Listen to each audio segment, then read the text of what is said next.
Hello friends, it's me, and today let's watch Game Theory, the complete Sonic timeline explained from the game theorists. Together, let's go, let's start. Thank you. The Sonic timeline is wrong. Earlier this year, Sega released the official timeline of Sonic the Hedgehog, and it is all over the place. Many important games are missing, and some of the games that are in the timeline are in the complete wrong order. But don't worry, Sega, because I'm here to fix it. Hello, Internet! Welcome to Game Theory, the show that's always going for that S rank. I mean, I'm an overachiever that loves Sonic games. Are we surprised? But as a kid, I wasn't only chasing the dopamine hit from seeing Sonic do his little breakdance, I was also seriously invested in the story of each game. From the great... Hello Internet, welcome to Game Theory. Gotta go fast, Sonic.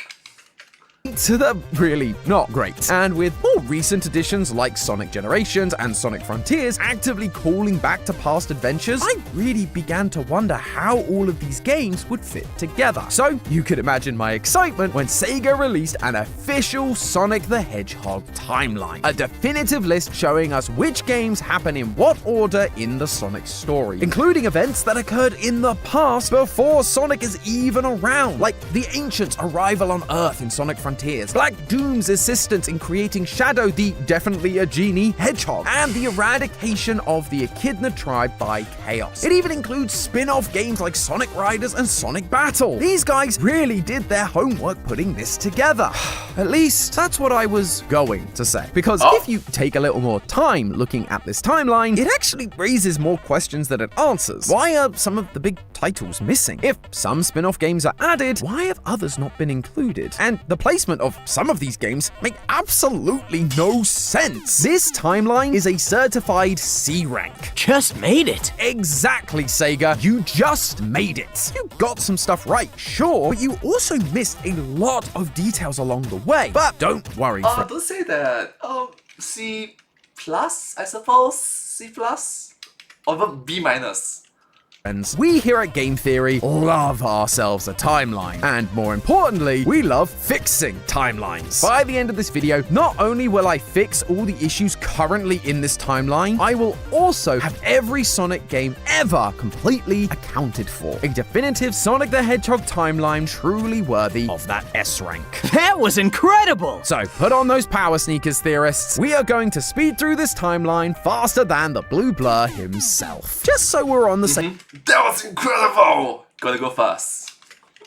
Page, let's quickly go through what exactly Sega is suggesting the timeline to be, so that I can show you where the missing pieces are and what needs rearranging. We start in the prehistoric times, millions of years ago, that are mentioned in Sonic Unleashed, and this is where the Chaos beings known as the Ancients from Sonic Frontiers first arrive on Earth. We then have tens of thousands of years ago where Dark Gaia from Sonic Unleashed is destroyed, and we get the arrival of the Babylonian aliens from Sonic Riders Zero Gravity. Thousands of years ago, the Ancients have died out, but Chaos is still around, and as we see in Sonic Adventure, wipes out the ancient Echidna race. 2,000 years ago, Shadow the Hedgehog's Black Arm aliens prepared to invade Earth, and the ancient combat bots called Gizoids from Sonic Battle are created. After a century and a half, we get Black Doom giving his DNA to help give Shadow life aboard the space colony Ark. The Gizoids on that same facility go haywire and begin destroying everything, leading Gun, the government military, to intervene and kill Shadow's dear friend Maria. See, dead kids! Sonic fits right in on this channel. And just before we get to modern day, 10 years ago... Okay, I get the reference. Five Nights at Freddy's FNAF reference. We have the weirdness that is Sonic the Hedgehog 2006's time travel. Sonic goes back in time to stop the villain Solaris from existing, along with the original version of history when the Solaris experiment fails and caused undue destruction. You know, because, as we all know, time travel never makes a timeline complicated or confusing ever. When will these franchises learn? And that's just the Time travel! What? I see that as an absolute win. History. Finally, we're actually into the games that involve Sonic, which are a little more straightforward, so we're gonna blast through these. Editor, let's get that speed up ready. Go fast. Sonic 1, Sonic CD, Sonic 2, Sonic & Knuckles, Sonic Mania, and Sonic Superstars. That leads into our modern Sonic era with Sonic 4, the present day of Sonic Adventure, Sonic Shuffle, the most random spin-off tie-in, but okay, the present day of Sonic Adventure 2, Sonic Advance 2, Sonic Heroes, the present day of Shadow the Hedgehog, the present day of Sonic Battle, Sonic Advance 3, Sonic Rush, the present day of Sonic 06, Sonic Riders, Sonic Rush Adventure, the present day of Sonic Riders Zero Gravity, the present day of Sonic Unleashed, Sonic Colors, Sonic X Shadow Generation, Sonic Free Riders, Sonic Lost World, Team Sonic Racing, Sonic Forces, the present day of Sonic Frontiers, ending 200 years in the future with Silver the Hedgehog's 2 timelines from Sonic 06, and scene! Woo! Gosh, that was a lot of games, as you'd expect from a franchise that's been around for nearly 35 years. However, I don't know if you noticed, but despite it feeling like a pretty exhaustive list, I immediately saw some big games missing from that lineup. The first, and in my opinion most obvious, is Sonic Advance 1. Both its sequels, Advance 2 and 3, are present in the timeline, and yet the original that kicked off the spin-off series isn't included. It might be because it's just a pretty standard Sonic game for the Game Boy. Eggman is plotting evil, so Sonic and friends stop him. Compare that to the sequels where we get the introduction of Cream, who appears in later entries like Sonic Heroes, and the introduction of General, a remade version of the Gizoids, which we learn about in Sonic Battle. But come on, Sega. Just because it's simple doesn't mean it can't fit somewhere, especially when you consider the mini-games Sonic Advance has. It sounds strange, but trust me, Sonic Advance contains some mini-games within the Tiny Chow Garden. By connecting this game to other games, you got more mini-games to play. If you downloaded the Tiny Chow Garden from Sonic Adventure, you got a new mini-game called Chow Search, where Tikal helps you find chows, meaning that Advance has to be after Sonic Adventure, but before Sonic Advance 2, somewhere around Sonic Shuffle and Sonic Adventure 2. So, where does Sonic Advance go in reference to these games? To answer that, we need to look at some of the enemies encountered across the games. Some of the enemies in Advance are the classic ones that you know and love, like Buzzer and Kiki. However, there are some enemies that only make an appearance in Sonic Advance and Sonic Adventure, such as Leon and Rhino Tank. By the time we get to Adventure 2, these enemies are nowhere to be seen, meaning Eggman probably retired them because they were no good at taking down Sonic, placing Advance before Sonic Adventure 2. Now it's just a question of which side of Shuffle it lands, and for this one, I'm gonna take a page out of Host of Style Theory Amy's book and check out the fit, or at least the Hey! Hi Amy! From the Style Theorists! a little fit Sonic does have, his shoes. Specifically, when he turns into Super Sonic. In Shuffle, you can unlock Super Sonic as a character, and the shoes he wears are the Light Speed Dash shoes from Adventure. By Adventure 2, Sonic gets new Light Dash shoes with a drastically different look. So, the fact that Sonic is using the exact same shoes in Shuffle tells us that Shuffle is most likely a direct sequel to Adventure, after which Sonic ditches the shoes, not using them at all in Advance or Adventure 2. So, Sonic Advance goes after Sonic Shuffle, but before Sonic Adventure 2. Right here. See, that wasn't so hard, now was it, Sega? But no Hey! Thank you! So, learning stuff from the Style Theorists help with the Game Theorists. Thank you so much. time to stand around. Another set of games that are noticeably absent are the storybook series of games, Sonic and the Secret Rings and Sonic and the Black Knight. Though I would question if 2 games makes it a series. Now, you might think that these shouldn't be included because they're very obviously spin-off titles. However, Sonic Advance 2 and 3 are spin-offs and they're included. Sonic Riders is a spin-off and that's there. Heck, Sonic Shuffle is there and that's literally just a Mario Party clone. So I don't think it's a big enough reason to not include it here. Plus, in Sonic Generations, Sonic actually references the events of Secret Rings. No stranger than rescuing genies in magic books or saving aliens in an interstellar amusement park. It just seems crazy to me not to add these games in when they are referenced in other games. Although, it is kind of a tricky one. Sonic and the Secret Rings takes place in the Arabian Nights book. At the start of the game, Sonic jumps on a flying carpet and goes into the book. But notice how Sonic doesn't bat an eyelid at the concept of a flying carpet. It's not because he's so chill about everything. If anything, he has a habit of being very overt when something surprises him. The whole city's on fire! It's because he already knows flying carpets exist. At the end of Sonic Riders, Sonic and the team discover that one of the first extreme gears made by the Babylonians is a flying carpet. Sonic is, as expected, shocked by the sight of it. A magic carpet?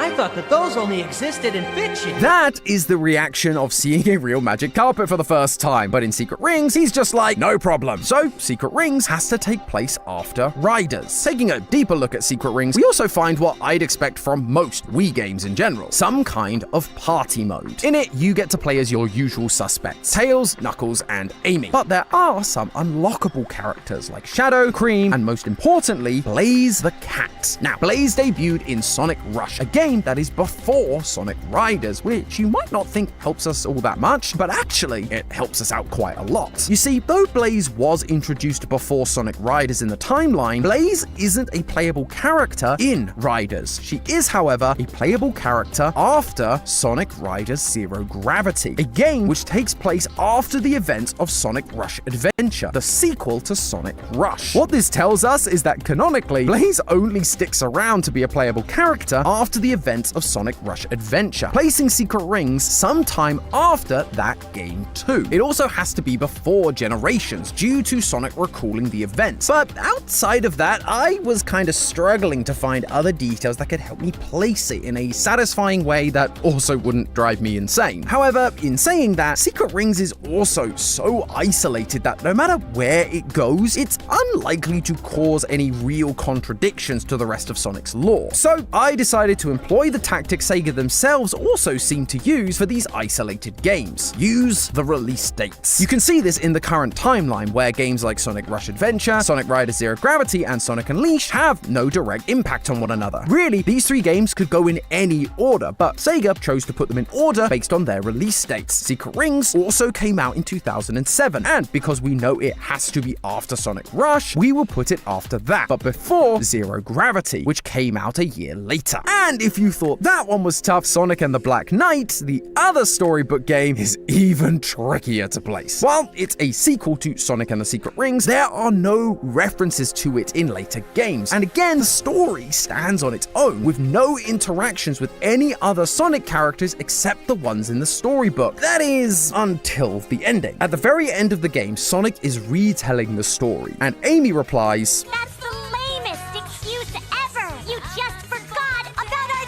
date! That initially comes off as a strange response from Amy. In a lot of the games and TV shows, Amy is infatuated with Sonic, but he isn't interested. So the fact that Sonic has planned to go on a date seems wild, until you get to Sonic Unleashed and hear about this exact thing. During some dialogue with Amy, she asks to go on a date, and suddenly we are given the option to respond, that could be fun. This optional choice is the date that Sonic misses due to the events of the Black Knight. Who knew that adding a choice in games would be so important to its lore? Amy also goes on to appear in Sonic Hey! Thank you, I suppose. Thank you. Colors. Well, the DS version, anyway. And she once again helps us with Black Knight's placement. Not because of what she says, it's actually what she doesn't say. When you interact with her, she just talks about wanting to see Sonic in action. She doesn't give any mention of her date with Sonic. As discussed, Amy is obsessed with Sonic. And if Sonic said yes to going on a date with Amy, she'd be talking about it and reminding him at every chance she got. That is, unless that date, or missing date, has already happened. Sonic misses the date in Black Knight, and Amy doesn't love the excuse, but by the time we get to Sonic Colors, she's clearly moved on, putting Sonic and the Black Knight after Unleashed, but before Colors. Right about here. And with that, really? Do I have to talk about you? Ugh. Fine. It's time to talk about Sonic Boom. Now, I actually had no problem with these games not being included in the timeline. The games were so broken and so naturally flopped. The TV show has done very well, and it's actually pretty funny at times. Not another speeding ticket. I'll fight it in court, but I don't think they're gonna accept gotta go fast as a medical condition. But if I'm calling out Sega for not including every game, then I sadly have to at least mention it, especially as Amy once again comes... Doctor, what do I have? Well, Sonic, so I think you are suffering from a condition called gotta go fast.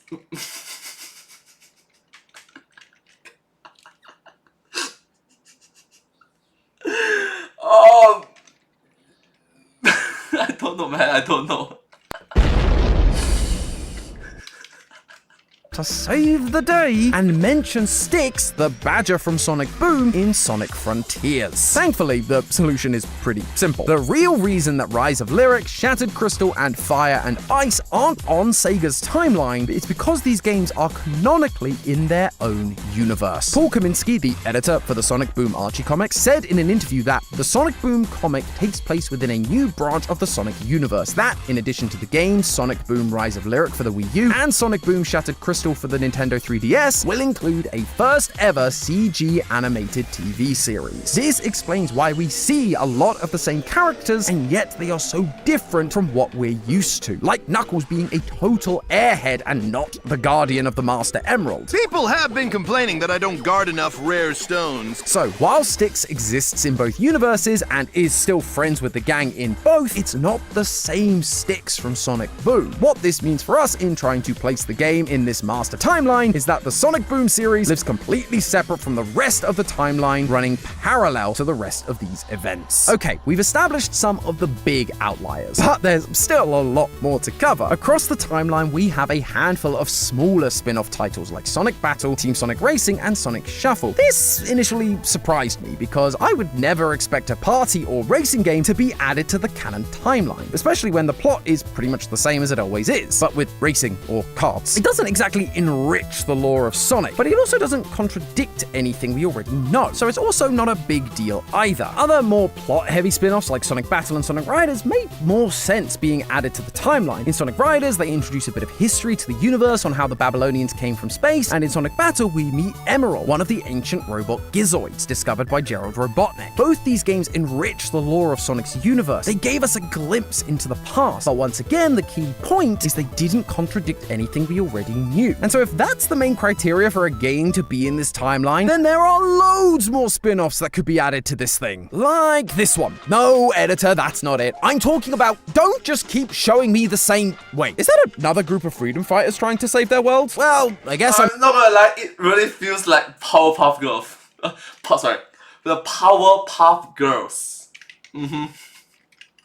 here, so I might as well talk about them. Plus, they are sponsoring today's video. It's Acecraft Sky Hero. Join the Ark of Hope as their new ace pilot to help defeat the evils of the Nightmare Legion that threaten to plunge the world into complete and utter chaos. And no, not the blue, watery, squishy kind. But believe me, Acecraft has more than enough charm to make up for it. Firstly, I mean, just look at these designs. That classic hand-drawn 1930s rubber hose style is adorable. Really makes me wish the Blue Blur had something in this art style. And it meshes perfectly with their bullet hell style gameplay. I'm a particular fan of the absorb and counter mechanics, which allow you to send an enemy's pink bullets right back at them. Oh, it just feels so satisfying. You can also play with your friends to save the world. Yep, this thing has a co-op mode, much like many of our favorite Hedgehog spin-off titles. Only this time, you guys can take on the role of detectives to gather clues and take on the toughest levels yet. Food Theory was actually also sponsored by this game, and so Santi and I have been trying to put our differences aside to solve these mysteries for ourselves. It really makes me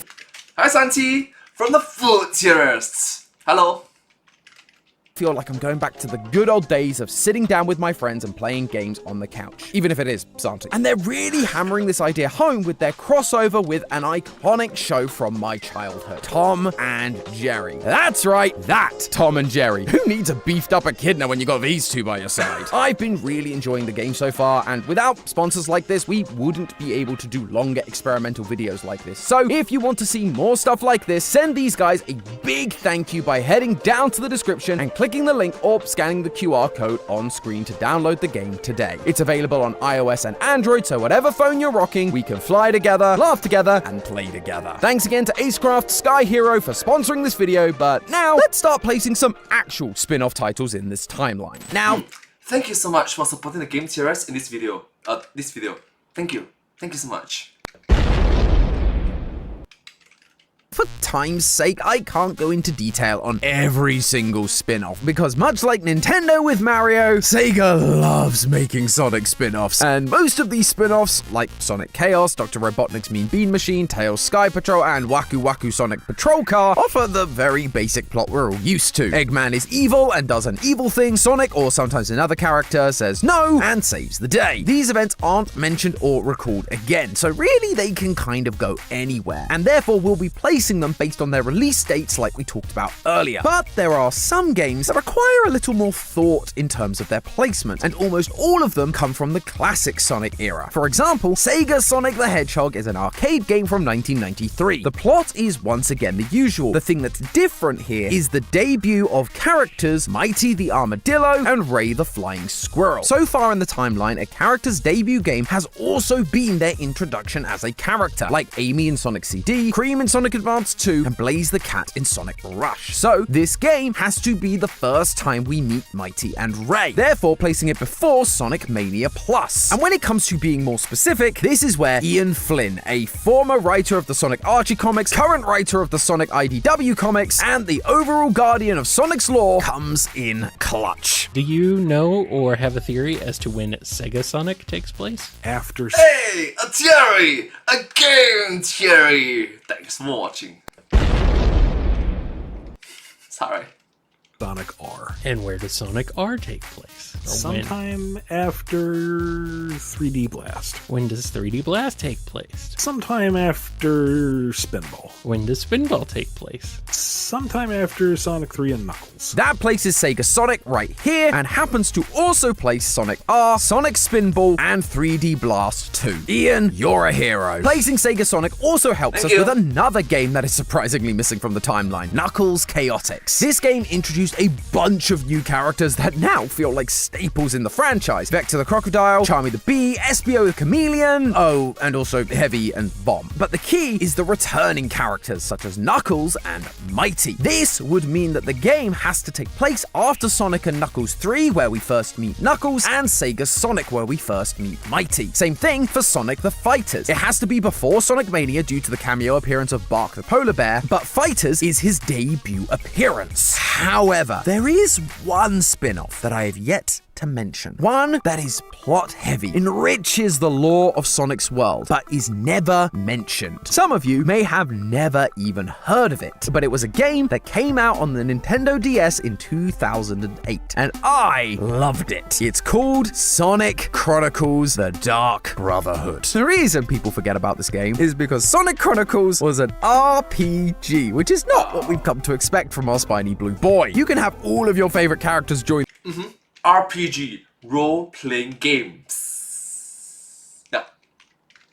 the team like Knuckles, Shadow, you could even have Big the Cat on your team. But it was made pretty clear in the Sonic the Hedgehog Encyclopedia that this is a non-canon adventure. And this book is written by Ian Flynn, so you know that that's where Sega stands on this game. But what I've never understood was why they decided this game wasn't canon. The game's plot gives us way more backstory on the echidnas, and overall, it's a pretty well-told story. So on this occasion, I'm going to break the rules a little bit, and I'm going to ignore Sega and prove that this game can fit into the canon timeline. In Chronicles, we learn of two echidna tribes, the Knuckles clan and the Nocturnus clan. These clans go to war, and then the Nocturnus clan create the Gizoids that are already mentioned in the timeline 2,000 years ago, which helps explain where they came from. Then, in order to combat the Gizoids, the Knuckles clan wanted to use the Master Emerald, which is where the story from Sonic Adventure comes in, where chaos appears and wipes out the Knuckles clan. This obviously is mentioned in the timeline, but it is said to happen much earlier than the creation of the Gizoids. So, if we are going to add Chronicles to this timeline, both these events would need to come together and take place in the thousands of years ago section. As Chronicles lore states, these events occurred 4,000 years ago. But that's just the past events that we've been able to place. We also need to know where the present-day events of the game take place in this timeline. To solve for that, we need to look at some of the characters in the game. For example, Cream the Rabbit is a playable character, so that puts Chronicles after Sonic Advance 2. Another character, or enemy, in Chronicles is the Gizoids. You encounter them many times during the game, but after the team's first encounter, the gang talks about the Gizoid as though they already know what they are, and asking how the Nocturnus clan got one. This means they've already met Emerald from Sonic Battle, so it has to be after that. And those same Gizoids help us know which games it's before in the timeline timeline as well. See, when we meet Emerald in Sonic Battle, Eggman takes control of him to become a destroying machine, and Emerald knows the only way to stop it is to self-destruct, rather than letting Tails try to fix it. Tails then goes on to state that one day, when the world is a better place, they may be able to rebuild Emerald. And that right there is proof that the Gizoid technology is beyond Tails' ability. They couldn't fix him when he was malfunctioning and had to accept that Emerald had to self-destruct. But that is so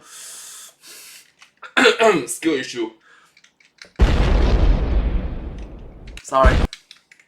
not the case in another game that features Gizoids. In Sonic Advance 3, Eggman creates Gemerald, an upgraded version of Emerald. Gemerald is the big villain of the game, and in the end, Super Sonic defeats it. And at the end of the credits, we see Gemerald washed ashore. Tails then starts tinkering with this robot designed for destruction, and in the next few pictures, we see that Gemerald is now good. What that means is that between Sonic Battle and Sonic Advance 3, Tails has somehow managed to figure out Gizoid tech. But how could he have done that if... Hey, skills improvement! There you go! Emerald is gone and there's no other Gizoids around? Because Tails fought extensively against the Gizoid during the adventures of Sonic Chronicles, and so now has a better understanding about what makes them tick. This puts the events of Sonic Chronicles nicely in between Sonic Battle and Sonic Advance 3. Wow, for a game that's considered non-canon, it's actually a great addition to the timeline, learning more about Knuckles' origins as well as all the Gizoids. Now, with all of these spin-offs and mainline games added to the timeline, it is looking beautiful. Every game Sonic has touched is now canon and is included here. So that's the end of the video, right? I make a funny joke, say the thing, except there is one big, giant problem that exists. I knew it! There's like 9 more minutes into the video.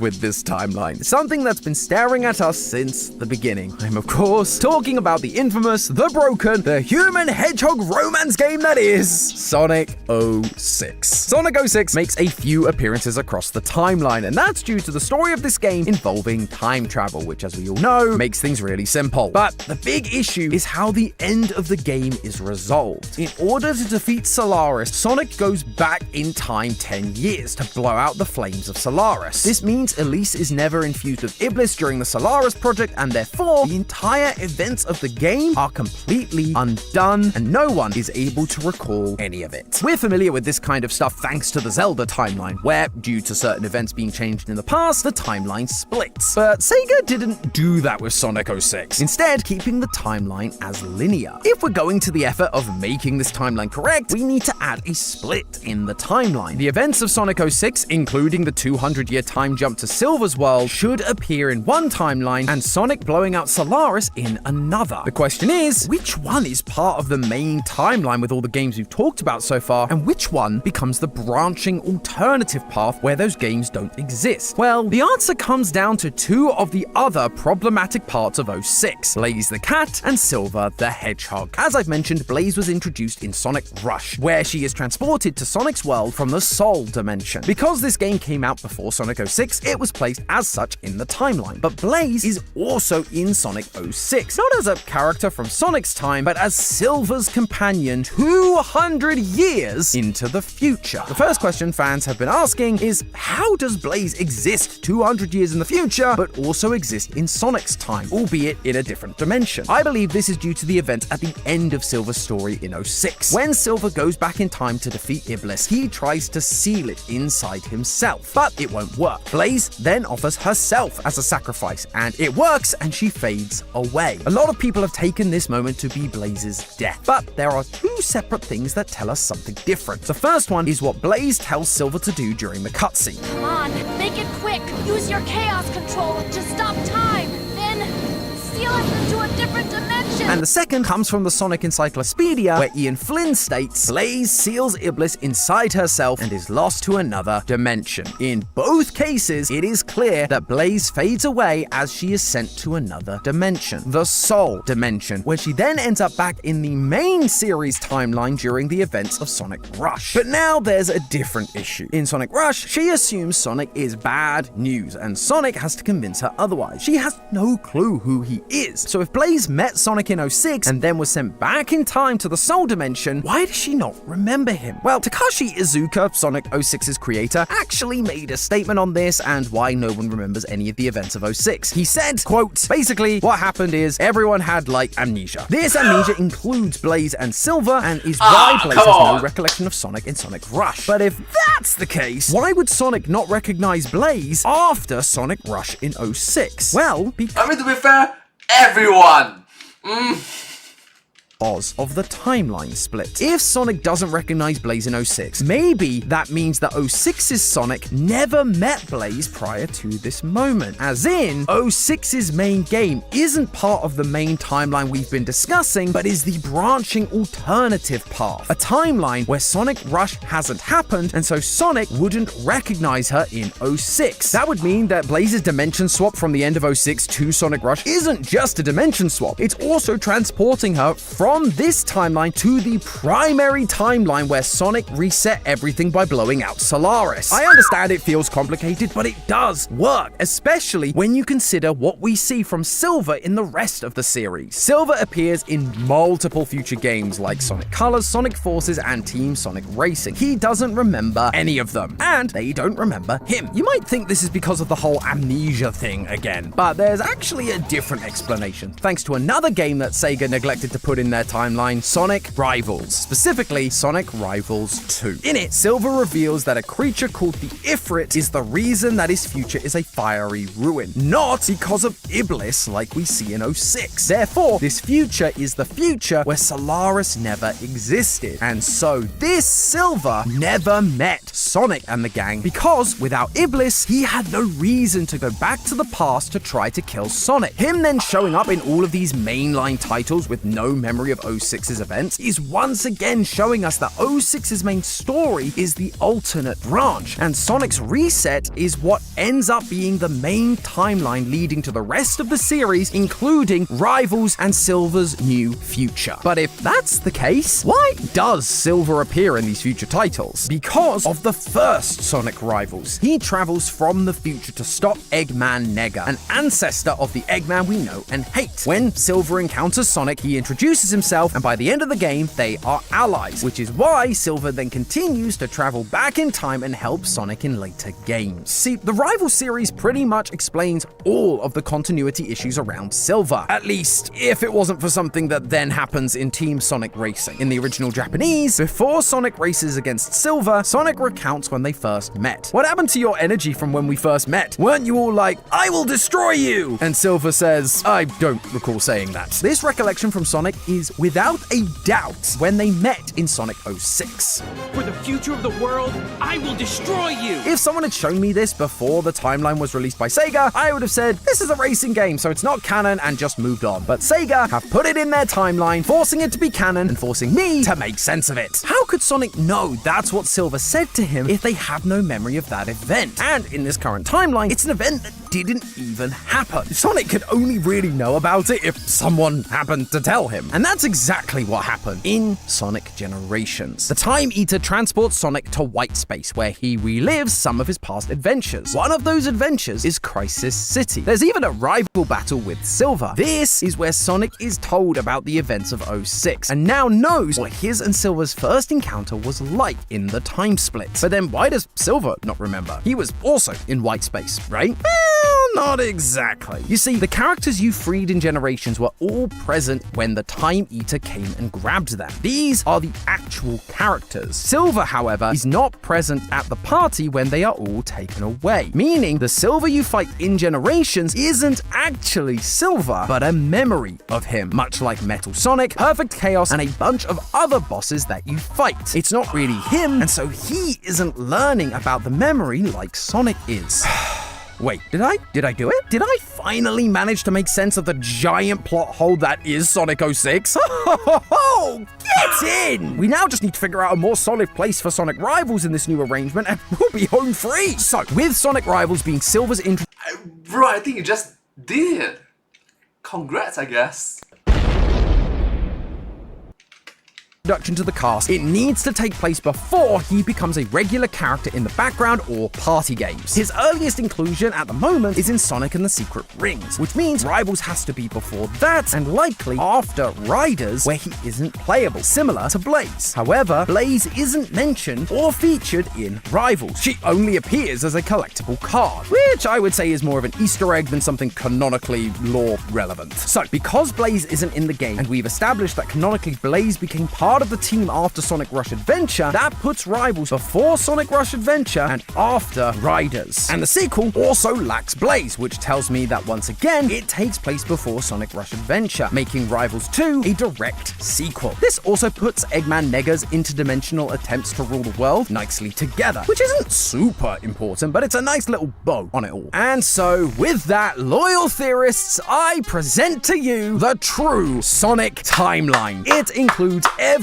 game they have ever made. Games that needed to be added to help make sense of the continuity issues like Sonic Rivals. Games that were referenced but were missing from the timeline like Secret Rings. And even games that were considered not canon, we have found a home for in a way that makes sense and enriches the lore of Sonic's universe like Sonic Chronicles. I guess the only thing left to do now would be to explore some of the other continuities. With 06 showing us branching timelines are a thing, there is a chance that things like Sonic Boom, the Archie comics, the TV shows, even the movies could be added to this thing as extra branches that appear maybe earlier in the story. Although, maybe I'll let Lee handle some of that. But hey, that's just a theory. A game theory! Thanks for watching. World premiere on Game Theory. The Zelda timeline is broken. Again.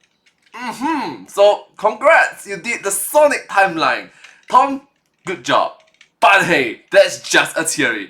A game theory. Thanks for watching. Thank you so much. Subscribe. Thank you. Bye bye. Subscribe. Thank you. Thank you so much. Subscribe.